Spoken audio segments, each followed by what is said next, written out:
237페이지 학계 1장과 2장 학계서 전체를 묵상하도록 되어 있습니다.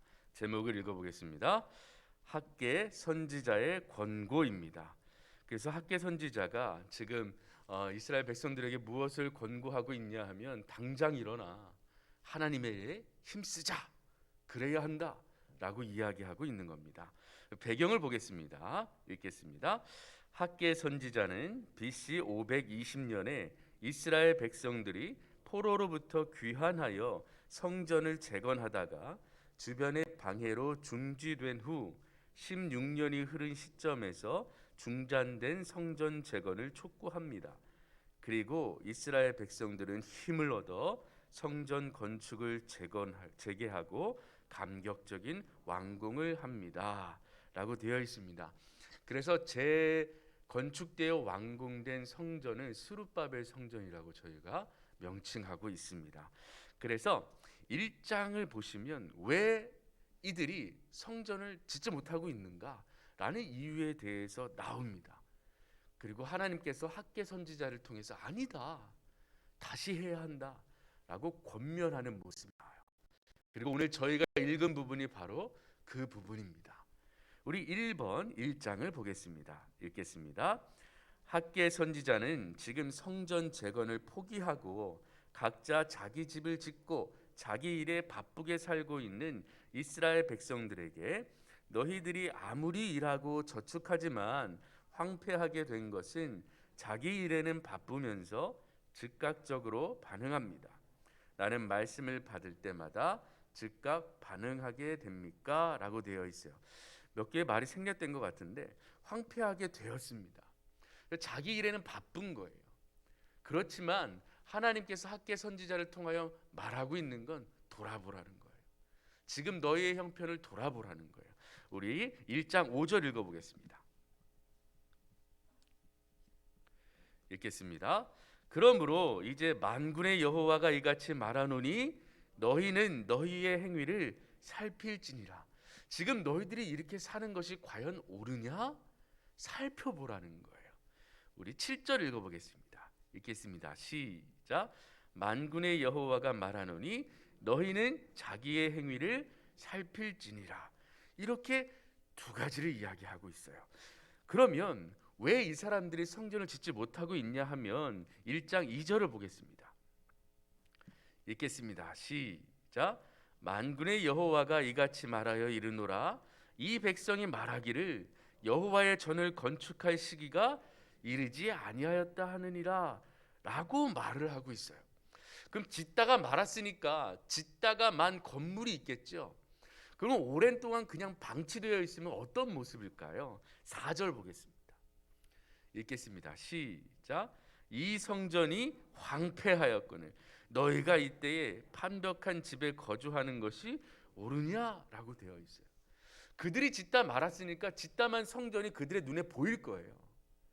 그런데도 이들이 뭐였냐 하면 자꾸 방해가 들어오니까 성전을 건축하려고 하는데 이 이방 사람들이 방해하고 막 그러다 보니까 아직 여호와의 성전을 건축할 때는 아닐까 보다. 여호와의 성전을 건축하려고 한다면 이런 방해가 있을 수 있을까? 너무 어렵다. 그러면서 2절 보시면 아직 아닌가 보다 라고 내버려뒀어요.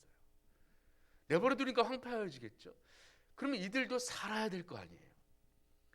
성전을 짓기를 포기하고 나니까 이제 뭘 짓겠어요? 자신들의 삶을 돌아보며 내가 살 집들은 잘 짓고 있는 거예요. 자신들의 삶에 바빠졌어요. 여호와의 성전은 황폐해지는데 자기들은 살아야겠으니까 자기들을 위하여는 열심히 살아보는 거예요. 그런데 그 결과가 좋지 않았어요. 6절 읽어보겠습니다. 읽겠습니다. 시작.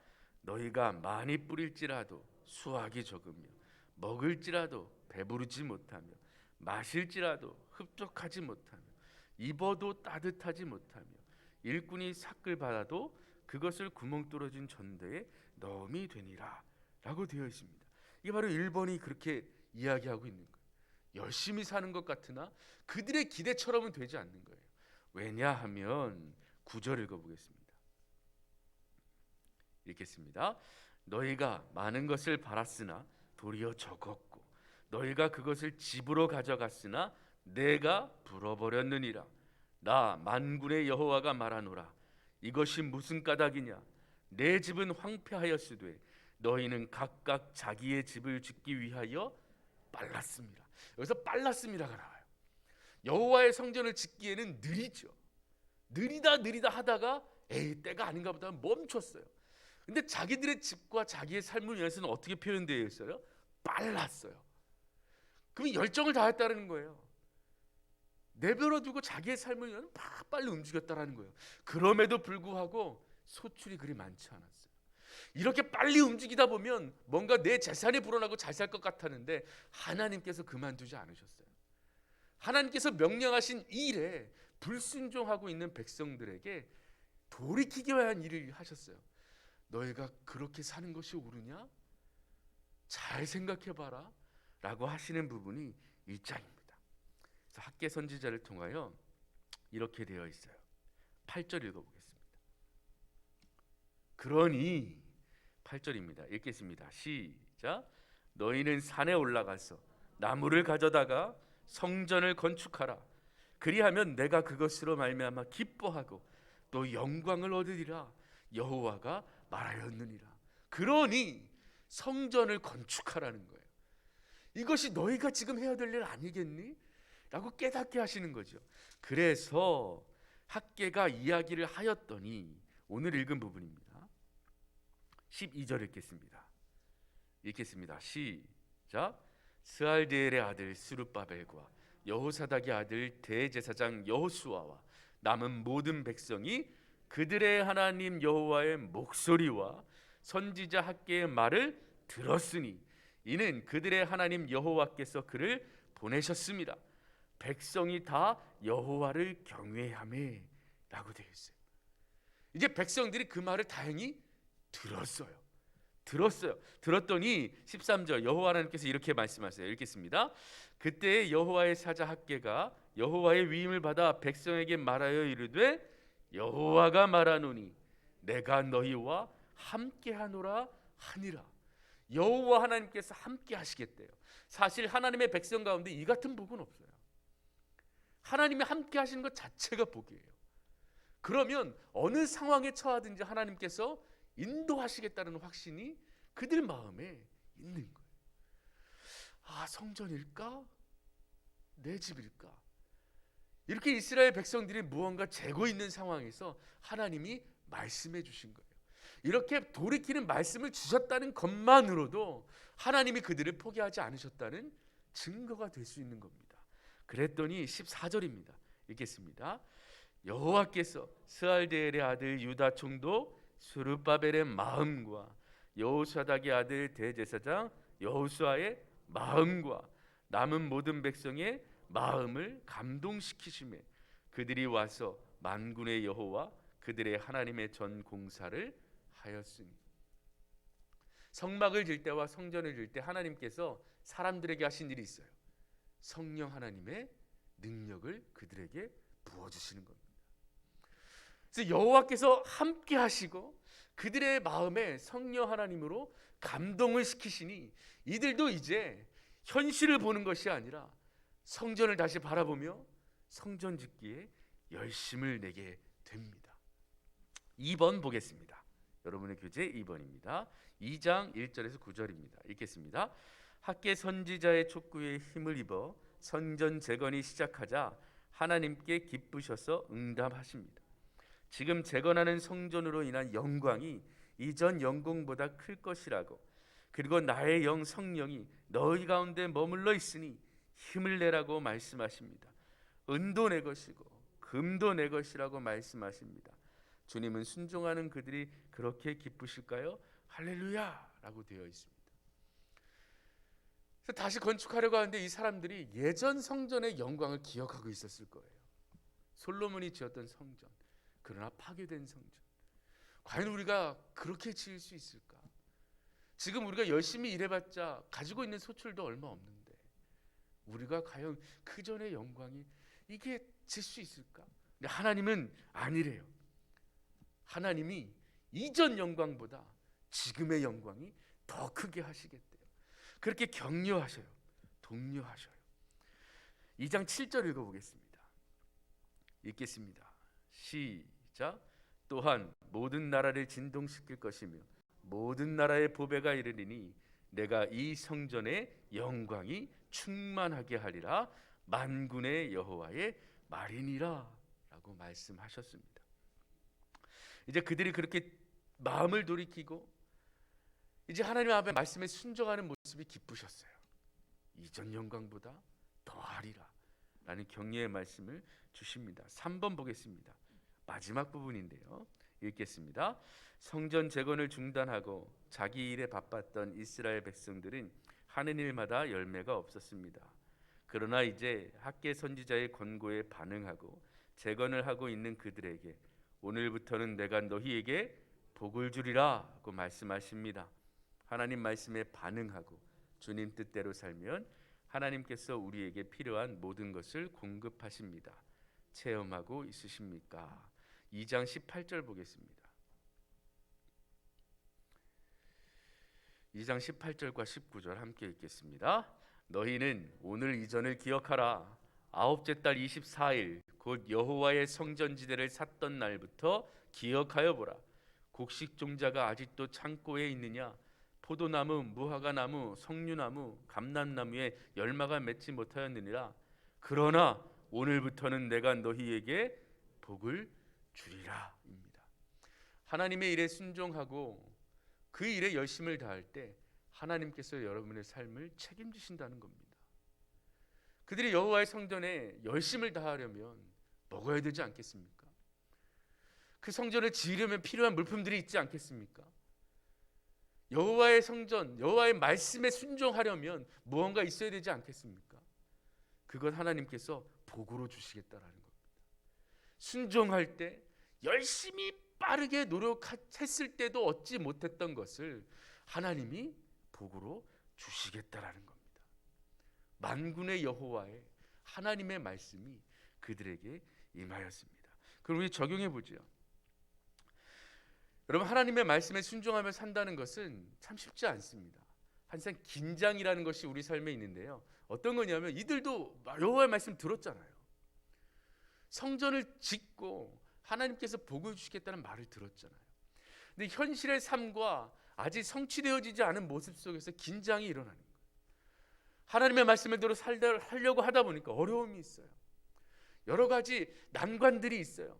그러면 사람들이 어떻게 하냐 보면 이 사람들처럼 아직 때가 아닌가 보다. 아직 때가 아닌가 보다. 그래서 하나님께서 주신 일들을 뒤로 밀어버리기 시작하는 거예요. 잠깐 멈춰요. 그리고 어디로 돌아가요? 자기의 삶으로 다시 돌아가는 거예요.